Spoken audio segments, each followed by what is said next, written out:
সৃজনের আসলে আমি জানি না, আমি বেশি কিছু বলতে চাই না। সৃজনের যত দিন যাচ্ছে আমার মনে হচ্ছে সৃজন নিজেও বুঝতে পারছে যে তার বা তার দলের গ্রহণযোগ্যতা বাংলা তথা যাদবপুরের মানুষের কাছে অত্যন্ত কম। ফলত কিছু কিছু কথা বলে তাকেও খবরে থাকতে হচ্ছে, এটা সৃজন এবং তার দলেরও দায়বদ্ধতা।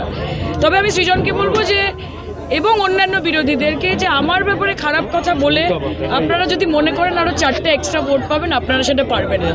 2021-এ মমতাদির বিরুদ্ধেও বিরোধীরা এই ট্যাকটিকটা চেষ্টা করেছে এবং মুখ থুবড়ে পড়েছে। কাজে মন দিন, কাজে থাকুন, মাঠে থাকুন, মানুষের কাছে পৌঁছন। এবং সিপিএমের জন্য আমি স্পেসিফিক্যালি বলবো যে আগে বিধানসভায় আসুন, প্রধান বিরোধী দল হয়ে দেখান, তারপর দিল্লি দূরে